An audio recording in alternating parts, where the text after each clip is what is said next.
Хэрэв та 20-той, 30-той, 40-той альсгүй 50-той бол энэ видеог дуустал үзээрэй. Ягаад тэгэхээр энэ видео бүх хүнд хамааралтай. За өглөөний мэнд хүргэе та бүхэндээ. 100-ийн сар гараад гоё дулаахан болж байна. За энэ өдрийн дугаараар та бүхэндээ би нийгмийн даатгал, Монгол улсын тэтгэврийн талаар ярилцъя гэж бодлоо. Ингээд let's talk about money.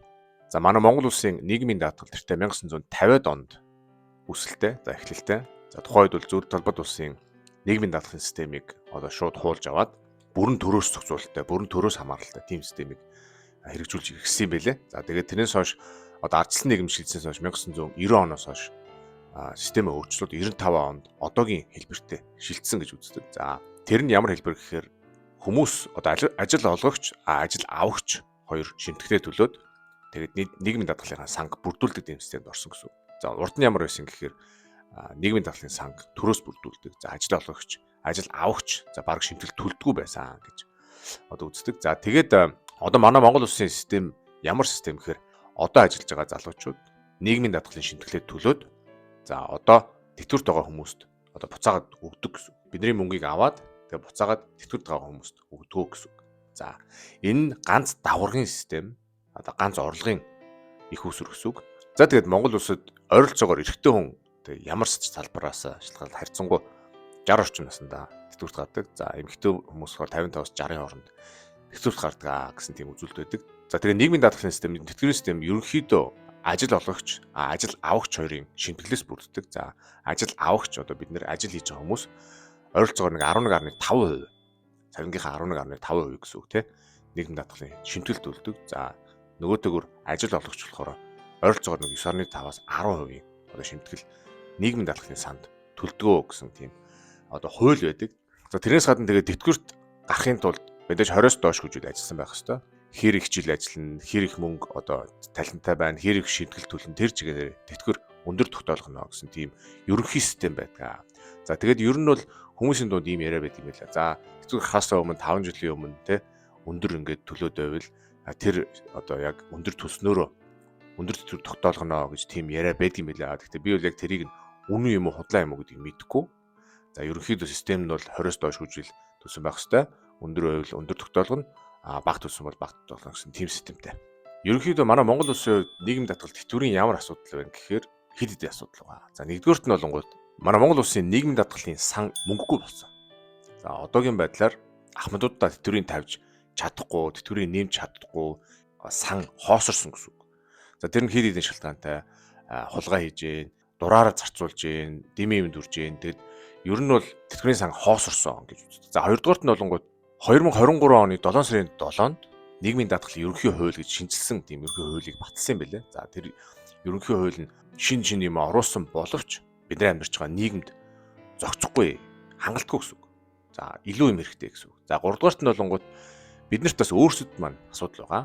За тэр нь юу вэ гэхээр сүүлийн үеийн ажил авагчтай ажил хийж байгаа хүмүүс нийгмийн даатгалын системд ямар ч итгэлгүй болсон, нийгмийн даатгал төлөх сонирхолгүй болсон. Тэр чинээгээр нийгмийн даатгалын төлөх ёстой мөнгө нь дүүрэхгүй. Тэгээд нөгөө талдаа асуудал болж гарч ирээд байгаа. За дөрөвдүгээрт нь болонгууд хүмүүсийн одоо бидний наслалт урт болж байгаа. За тэр нь юу вэ гэхээр тэтгэврт гараад тэтгэвэр авах хүмүүсийн тоо нэмэгдэж байгаа гэсэн үг. За урд нь бол нэг дундаж насалт 70 байсан бол одоо бол 75, 76 болсон. Тийм болохоор тэтгэвэр авахч хүмүүсийн одоо тоо нэмэгдэж байгаа гэсэн үг. За ийм асуудалтай байгаа.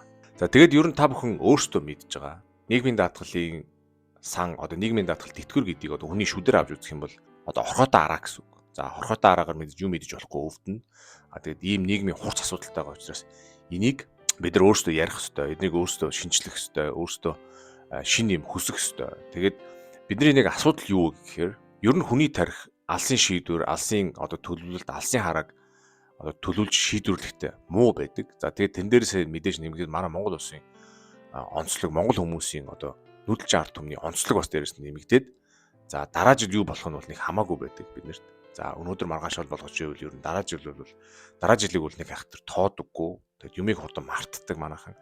Тэгээд тэр хэмжээгээр нийгмийн даатгалын шинжилэл, ер нь нийгмийн даатгал тэтгэврийн энэ асуудлыг нэг их хүн дээр хүлээж авдаггүй гэж хэлэхэд болно. За нэгдүгээр, хоёрдугаарт нь болонгууд мэдээж манайхан Монгол хүмүүсийн одоо соёлын тийм ялгаа байгаа бусад улсуудыг бодох юм бол эцэг эхчүүд нь одоо хүүхдүүдтэй найддаг гэж одоо хатуух хэлгээд те хүүхдүүдтэй найддаг. Хүүхдүүд нь эцэг эхээ хөгшин болоод одоо те хүүхдэл нь харж ханддаг. За тэр нь бол буруу юм байхгүй. Гэхдээ энэ нь юуг угшуулдаг вэ гэхээр системийн өөрчлөл, системийн шинжилэл, тим имийг одоо нэг хүсэхгүй байхад одоо нөлөөтэй гэж би хараад байгаа.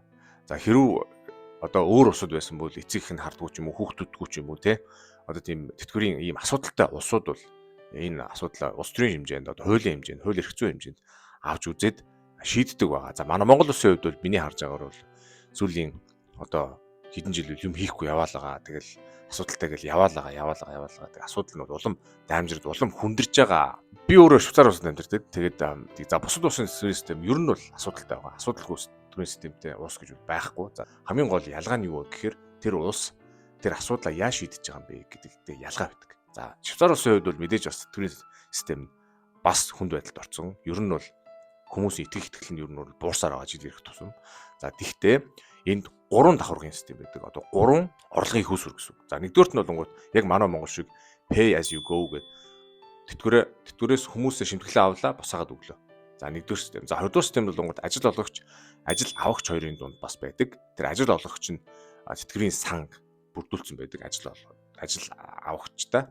Тэгээд тэрэндээ хамтдаа мөнгө одоо хураагаад тэгээд тэрийг нь цааш нь хөрөнгөний зах зээлд оруулаад жилийн 4-5% өсөлттэй тийм тэтгэврийн сангууд байдаг. За тэгээд тэр нь болохоор маш нарийн хуулийн одоо эрх зүйн орчинд ажилладаг тийм хоёр дахь одоо давхарга, хоёр дахь их усүр нь тийм байдаг. За тэр мөнгийг бол буцаагаад ямар нэгэн үнд олохгүй зөвхөн тэр бол ажил авахчийн одоо хоригдлуулсан мөнгө. Тэгээд тэтгэврт гарахаар тэрийг авах гэсэн. За 3 дугаарт нь болонгууд хувийн тэтгэврийн сан. За хувийн тэтгэврийн сан яадаг юм бэ гэхээр хувийн тэтгэврийн санд ажил авахч хүн ажил хийж байгаа бол жилд хуулиар зохицуулсан тэр нэг юм максимал лимит байдаг. Одоо жишээлбэл энэ жил 7200 франк жилд 7200 франк хувийн тэтгэврийн сандаа одоо хоригдлуулж болно гэсэн хууль баталсан. За тэр хуулийнхаа дагуу 7200 франка хувийн тэтгэврийн сандаа хоригдлуулад хадгалаад за тэрийгээ бас мэдээж хөрөнгөний зах зээлд оруулж өсгөж болно. Тэгээ өсөхгүй байсан ч болно зүгээр хадгалж болно. Тэгээд 7200 франка жилийн эцээр дотроос ахсуулдаг. Тэгээ бас нарийн хуулийн хүрээнд явагддаг. Ийм 3 тэтгэврийн одоо систем байдаг. За тэгээд ер нь бол миний бодлоор Швейцар улс бол тэтгэврийнхаа одоо энэ асуудлыг одоо нийгмийн даатгалын асуудлыг их зөв шийдсэн гэж боддог. Хувийн тэтгэврийн сан 3 одоо орлогын их усүр бүрдүүлж өгсөн байна. За тэгвэл ер нь яг яах ёстой юм бэ? За Монголд бол асуудалтай байна тийм. Монголд асуудалтай байна. Тэтгэврээ олж чадах уу, олж чадахгүй юу гэдэг асуудалтай байна. Одоо тэтгэврийн сандаа мөнгө төлөөд идэг 20 жилийн дараа 30 жилийн дараа тэтгэврт гарсан чинь сая 4 сая 500 төгрөг ч юм уу 2 сая төгрөг ч юм уу те авал амьдралд хаанаач хүрэлцэхгүй. Тийм болохоор асуудалтай. За тэгэхээр яаж юм гэхээр за миний хувьд бол 3 гаргалаа. За нэгдүгээрт болонгууд хэрэг үнэхээр хүмүүс нийгмийн даатгалын шинтгэлээ төлөхгүй, нийгмийн даатгалд итгэл байхгүй гэж бодоод нийгмийн даатгалын шинтгэлээ төлөхгүй ингээд цалингаа аваад яваад байгаа улсууд байдаг гэсэн. За тэр байдаг цалингаа аваад яваад байгаа улсууд хувийн нийгмийн даатгалын одоо тийм сан судлуул яасан бэ гэж хэлмээр байна. Монголд бол хувийн одоо тэтгэврийн сан зөндөө болцсон. За мэдээж Европын барууны орнууд ч тийм нарийн хуулийн зохицуулалтанд ажилтгүй, тийм нарийн яг үүсэж одоо хөгжөөгүй.